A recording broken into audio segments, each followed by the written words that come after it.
In this video, we are going to talk about the Schecter SLS Elite E-1 in Black Fade Burst. First and foremost, let's get some specs out of the way. This thing is made in Korea. We have black hardware, neck-through construction with a swamp ash body, a flamed maple top, ivory one-ply binding, a maple walnut paduk, multi-ply with carbon reinforcement neck, and an ebony fingerboard, which has some abalone offset and reverse dot inlays and abalone side dot markers. We have a Tone Pros T3BT Tune-O-Matic bridge and a T1Z tailpiece, Schecter locking tuners, which are excellent, and this is where we start getting into some modern features on this guitar. 24 extra jumbo stainless steel frets. Our ebony fretboard has a 12 to 16 inch compound radius. We have an Ernie Ball compensated nut, two-way adjustable truss rod with the heel access spoke wheel, and giving this thing a voice are Fishman Fluence modern pickups. Ceramic magnet in the bridge and the Alnico magnet in the neck pickup position. We have a volume and a tone, both push-pulls for your different voicings on your Fishmans, and a three-way toggle switch. I'm not even going to beat around the bush. This guitar fucking kicks ass. It plays incredibly well. I kind of avoided Schecter for a long time because you got to keep in mind, for me, coming up through the years playing guitar, Schecter was kind of like the metal brand, and all of their guitars were black and kind of boring. I got this one. I was originally looking for a different Schecter, and I got this one because the one that I was looking at fell through, and I didn't want to waste the opportunity that I had, so I bought this guitar, and man, I'm telling you what, this thing is worth every penny. It retails for $1,249 US, or $1,259 US, my mistake. There's a lot of value here for your dollar. Now, I will say, and I've ranted about this in the past, I do not like the fact that this guitar costs as much as it does and you don't get a case. But the more I thought about it, if they threw the case in, you're probably looking at a $1,500 price tag. But I mean, at the same time, that's what you're looking at now if you buy the case separately. So yeah, I guess, is it worth the trade-off? I don't know. I don't think any guitar over $1,000 should come without a case, and this is no exception. This, like I said, that's the one major negative I can level at this thing. The Fishmans, they're good pickups. They sound really good. The problem I'm having is I find myself just staying on voice 1. Voice 2 doesn't really offer anything that excites me, at least for the bridge pickup. The neck pickup, I found myself using voice 2 occasionally for clean tones. I'm an EMG guy through and through. I'm not like knocking the guitar for having these in them. I'm just being transparent here.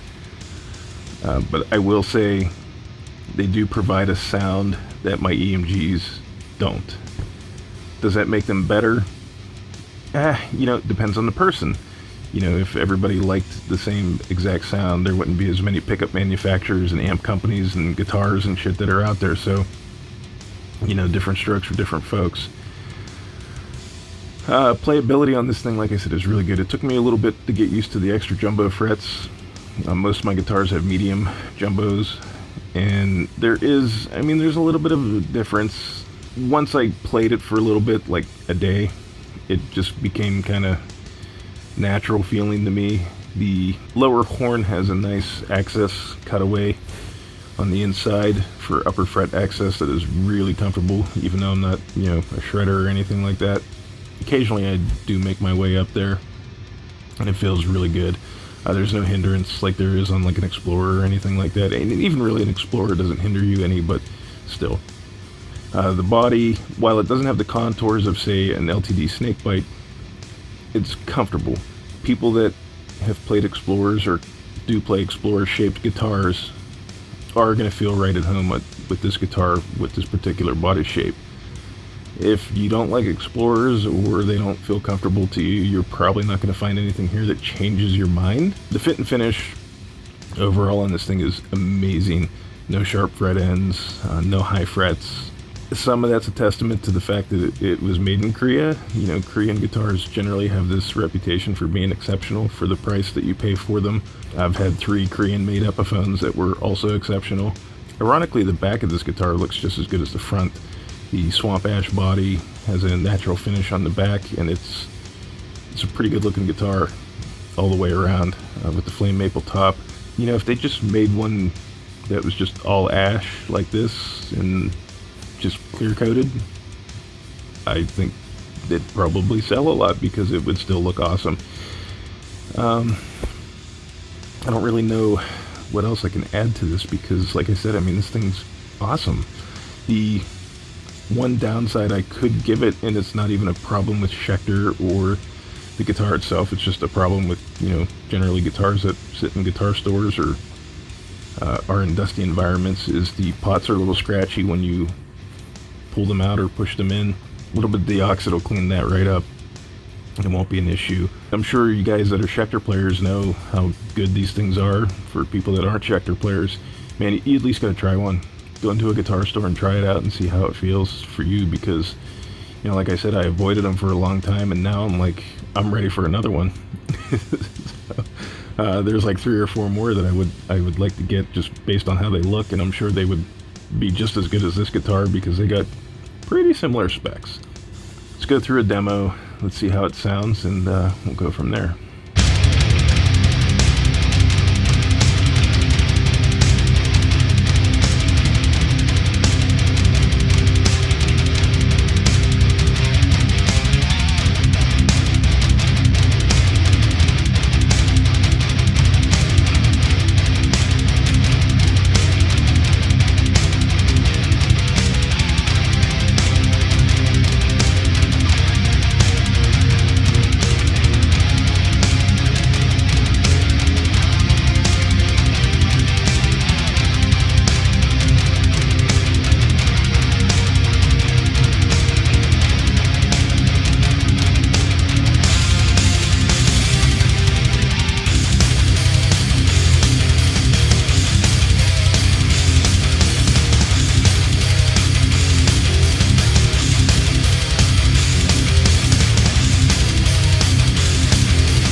All in all, like I said, I got this thing kind of by accident, but man, you know, there was a brief moment where as I was walking out of the store, there was a slight tinge of buyer's remorse because I was like, I should have just taken the money and continued on the search for the guitar that I actually wanted to get. But man, I tell you what, This thing, once I got it home and played it, I didn't regret it a bit. And in a time where getting new guitars is pretty tough, this guitar really won me over.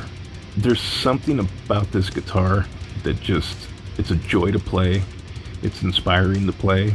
And while I normally look forward to playing guitar, I actually can't wait to play this thing. I can't say it's the best playing guitar I have, but it's definitely the most satisfactory to play.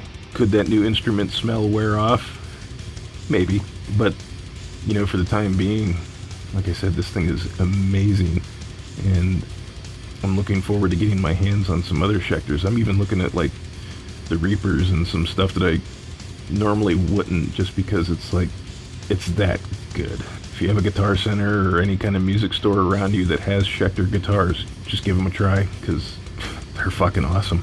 So like always, guys, I want to thank you for taking the time to watch, and if you could rate, comment, subscribe, and all that fun stuff that the algorithm likes, you know, it not only helps me, it helps you, because it helps everybody, because it will recommend similar videos to you, and everybody wins all the way around. Me, other content creators, and you get to find videos that you might like. So, plus, you know, it helps people, helps us know what we're doing right, what we're doing wrong, and all that fun stuff. So, again, I want to thank you for taking the time to watch, and we'll see you in the next one.